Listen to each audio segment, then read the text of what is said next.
When someone complains about maybe their mom nagging them or their spouse leaving socks or something on the floor, right? Like, again, these trivial, seemingly trivial things, it can feel like a punch in the gut. You might find yourself thinking, I would give anything for one more nagging phone call from my mom right now.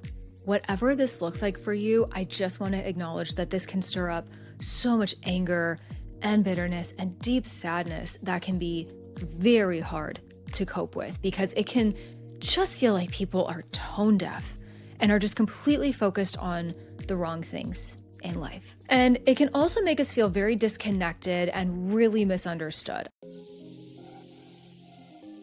Welcome to Morning Sips and Soul Shifts.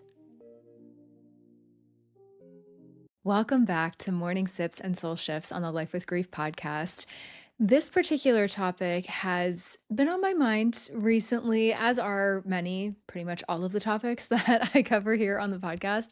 But today I really wanted to dig in a little bit to talking about one of the, dare I say, more unexpected things about grief. It's something that we don't immediately think will occur when we're first grieving and in the thick of it. But from my own experience and from what I've witnessed in other grievers that I coach and in my community, I see often just naturally unfolds in front of us. And it is something that we have to navigate and process and go through.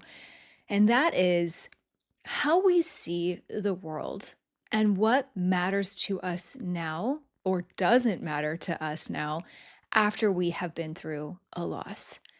And it can just be such a massive perspective shift that we didn't see coming. And I want to just talk about that a little bit today because you might be going through that. You might know someone in your own circle that might be going through this. And there's a lot of thoughts and feelings that we can have that kind of come to the surface as we're navigating all of this. So, just to kind of set the tone here a little bit, while this conversation might be a little bit more focused on the death of a loved one here, this can totally apply to losing a job, losing your home, right? Like, this is not exclusive to a death. So I just want to put that out there. But whatever it is for you, loss has a way of stripping away kind of the noise, quote unquote, in life. Things that we used to care so much about. Maybe it's how we look, what people think of us, whether the laundry is done or the dishes are unloaded, can suddenly feel so irrelevant and minute, right? So if you've noticed that what once felt big now feels small or vice versa, that's not you going crazy or something you should be worried about. That is grief reshaping your priorities. And it is a very, very natural part of the grieving experience and process. And it's one that I think we need to talk about and lean into. And it's one that I don't see talked about as often as it should. And it's interesting. It should be because it affects our day-to-day life. It affects how we operate. It affects our job. It affects our relationships. It can really show up in so many ways. So let's dig into that a little bit. And let's just start by talking about this shift in perspective. And let's just start with talking about this shift in perspective after loss. And more specifically, things that used to matter, but perhaps no longer do, or just don't in the same way that they once did. So, one example is that if you have lost a parent, like I have, I think you can probably relate to how it feels to hear people complain or vent about their parents. Something their mom did or said that was embarrassing or silly, or something their dad did, or how they wish they could be different somehow, or that they just wish they would stop nagging them, or whatever it is. This has gotten better for me over time. I would venture to say that I am less judgmental now. It affects me less. But oh man, I'm going to be very honest and very blunt with you right now. When I was in my earlier days of grief, so to speak, I was so bitter at people who would do this. I honestly, again, this is like slightly unfiltered, okay? But I honestly just wanted to be like, shut up. Like, I literally just wanted to tell people to just shut up and stop talking and stop complaining. I wanted to tell them to be grateful you even have a parent. Be thankful that you can still talk to yours in whatever way you can, that you can still fix that relationship, that you can still bond with them, that you can do an activity with them, that you can hug them, literally anything. Because I don't have any of that now. That has been completely taken away from me. And again, because I'm being very, very honest and vulnerable with this, I even had thoughts of like, I don't feel bad for you. Get over yourself. Stop complaining, right? Like these thoughts where there's a lot of bitterness and resentment baked in there. And I just want to say, if you can empathize with this in whatever way that you can, it is so normal to have less patience over things like that after we lose a loved one. Specifically, again, just using that as an example, maybe it's a sibling, maybe it's a spouse, it's, fill in the blank. And we can also feel some type of way over petty arguments, gossip, superficial drama, things that are just kind of silly or dumb or so surface level. It just seems meaningless now. It's like, what do I've caught myself so many times in that over the years. Like, let's say it's something that my husband and I are disagreeing about, and it's like the dumbest thing. Or it's like we're getting in the weeds and splitting hairs about something, right? And I usually am the first person to be like, what are we doing? What are we even talking about right now? Or maybe if it is sort of a bigger picture thing in life and it's not just some random day to day thing, like I notice that I'm typically the one to be like, you know what? I've been through worse than this. I've been through hell and back in my own way. Like this is I can't give my energy to this. I don't want to give my energy to this. Like this is not that important to me. Insert whatever the situation or the conversation was there, right? It's because I can check myself more now than I was able to before. Maybe it's deadlines at work, deadlines in personal life things. Maybe it's the need to be perfect. Maybe it's chasing being busy or productive. All of these and so many more that, because just for the sake of time, I won't get into today, but they can all feel so trivial in the bigger picture of the scope of our life. And I feel like this is one of the many reasons why grievers can feel so lost and uncertain of their direction and what they really want out of life after they go through a loss, because all of this feels kind of up in the air now. Maybe you no longer feel aligned in your job or career, or maybe certain friendships feel so draining and unhealthy now. And sometimes it does take going through a loss in some capacity to make us realize those things. I would also be remiss if I didn't just quickly touch on what often now feels more important than ever. And again, there's a laundry list of things I could say here, but I think a lot of the things that I typically see are, moments of connection, phone calls with loved ones, hugs, quality time, just checking in, sending a quick text, whatever it is, just that human connection, because we never know when it might be the last time, right? Also, living with intention, being present instead of rushing through life or living to work or just waiting and hoping for the next thing. And also preserving memories, of course. So, photos, stories, traditions, right? The things that truly matter at the end of the day. So, we can kind of think of it like a little bit of a grief filter of sorts. Life gets sifted through, and only what truly is meaningful and matters to us makes it through.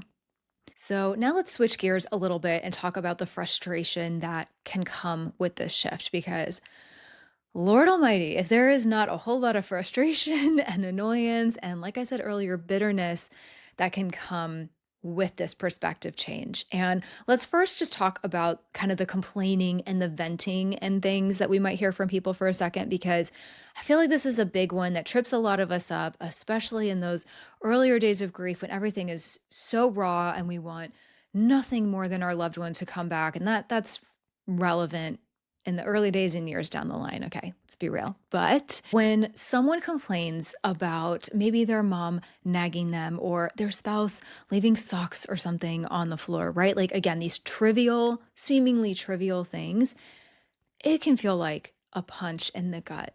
You might find yourself thinking, I would give anything for one more nagging phone call from my mom right now. I have definitely been there. I would give anything for my partner to leave their socks or towel on the floor or the bed unmade, because I would give anything to even have them in the bed next to me right now, just to feel their presence, just to have a hug from them. I would give anything to have a little tiff or disagreement with my brother or sister.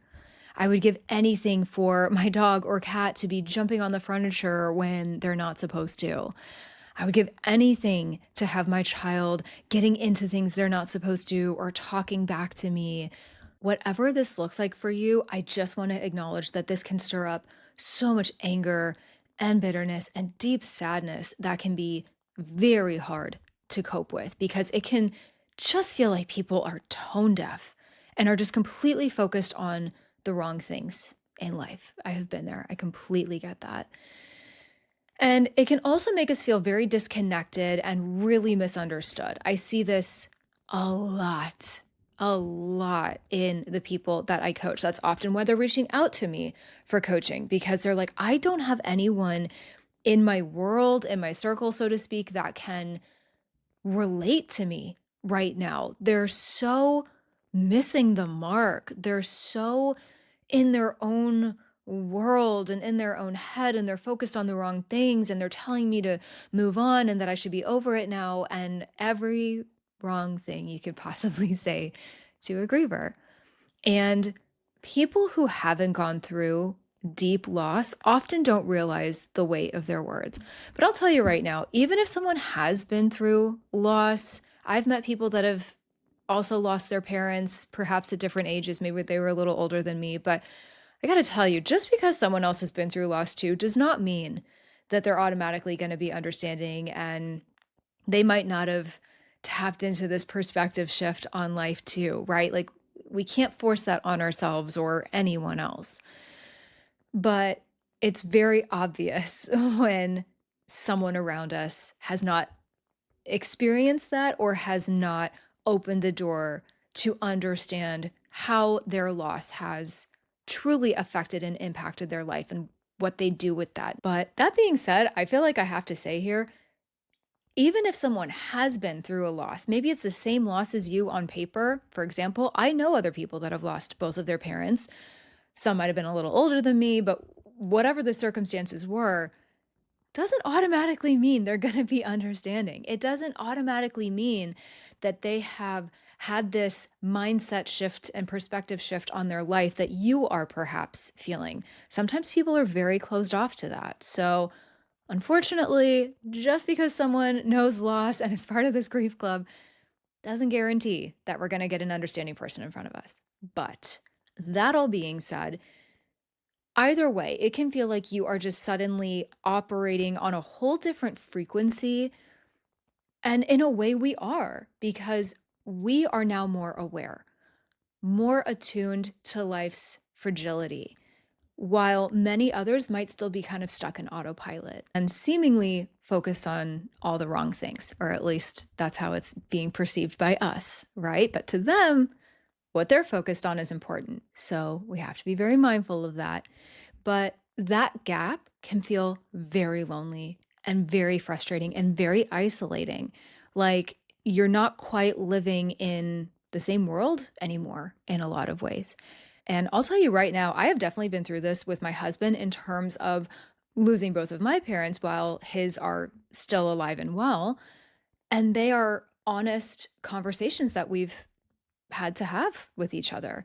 And ultimately, what's difficult and what a lot of people struggle with is that it can seem like these people in our lives won't really get it until and unless they go through a loss on even a remotely similar level. Now, I would hope and imagine that we are not wishing that on them, right? Like, I would never wish that upon my husband. I'm like, good for you. So glad for you that you haven't lost both of your parents.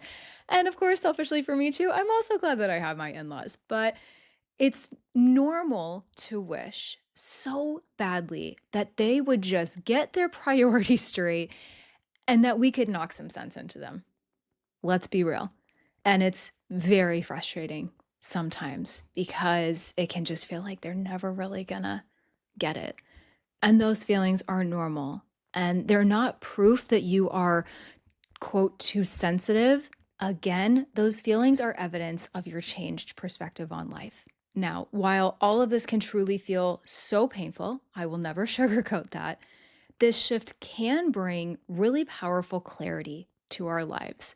This can happen in a lot of ways, but for the sake of this quickie conversation today, this might show up in that we waste less time.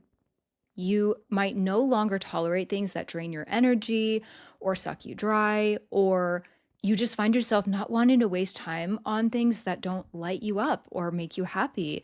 Or that's the goal, at least, right? Maybe, like I mentioned before, maybe it's gossip or just really surface level things. Maybe it's unnecessary stress from a lot of different sources. Maybe it's keeping up appearances because we realize none of that really matters at the end of the day. You might also find yourself starting to lean into more depth in your life. Perhaps you crave more conversations that matter and add value to your life, experiences that enrich your soul. That's why I'm so big on exploring and experiencing new cultures and traveling and food and drink and all the things. Like, I just want to soak up everything that life has to offer. And that was always very true for me, but that has really been heightened since I lost my parents. I've talked about that here on the podcast before too. You want maybe relationships that feel more nourishing, friendships and romantic relationships, a career that inspires you and challenges you in fun and creative ways. Whatever it looks like, I think a lot of us feel that there's just no going back after we get a taste of that. And that can be really hard to navigate sometimes, but that's so beautiful and enlightening at the same time. And as I touched on earlier too, you might live more intentionally, right? Grief becomes a sort of a compass in a way that can kind of guide you towards what is worth your time, your attention, your heart space. And that has always been valuable, of course, but it might feel more valuable than ever now. And I hate to say grief gives us gifts in a way, but literally, this is my whole point of view on my brand and community of losses become gains. Ultimately, at the core of this podcast, it's not that we have to see the silver lining and force that and have to be grateful about everything, but look at how this perspective change can happen naturally. Maybe you're already feeling that, and maybe you are finding little more glimmers of joy and gratitude and these things that just can come up naturally for us when and if we allow them in and if we can crack that door open a little bit. And maybe, depending where you are in your grief right now, you are still more in that bitter part of all of this and still frustrated with people. I totally get that. If so, I've been there myself. Don't rush this process. But I like to think this perspective shift can be the wisdom that our loss leaves behind. And in a way, I do see that as a gift. I like to see that as a little bit of a gift. It's not a consolation prize for losing who we have or whatever we've been through. It's not to negate any of that. But just consider how wonderful it is that we can have this post traumatic growth and perhaps become a more fulfilled, more well rounded, compassionate, and dynamic person from everything that we've endured. It's just something to think about. So, as we start to wrap up, let's just talk about some practical ways to navigate this shift. Very high level for today, again, for the sake of time. But First and foremost, I think self compassion is really important to call out here. Give yourself permission to feel whatever comes up for you, whether that is annoyance, grief, longing, that bitterness, again, right? Don't shame yourself for it. Allow yourself to grow through it all. And remember, really, most importantly, here, this is what I'm about to say was a really pivotal mindset shift for me in my own grieving journey. We can't change anyone. We can't force them to see things the way that we do or feel what we're feeling. Our loss is ours. It is sacred to us. And even if they have lost the same person on paper, we all experience it differently, right? And so once I had that very honest, true, deep realization myself, I felt like I could release a lot of the bitterness and the resentment around what I was feeling, around how some people were behaving or acting or what they were saying. And I honestly just chalked it up to the universe or whatever higher powers that be. And I was like, you know what? They're going to understand it eventually. That time might not be right now, but I'm just gonna do my own thing. I am just gonna be on my own path here. And I chose to be on my own path, not in a isolated way, but more coming from a place of empowerment that I didn't owe anyone anything. No one owed me anything necessarily. And I found some peace there because I knew the power of healing and this post traumatic growth and all of these things. It was in my very capable hands. And I just want to remind you today that you also have very capable hands to guide yourself along this path and this journey as well.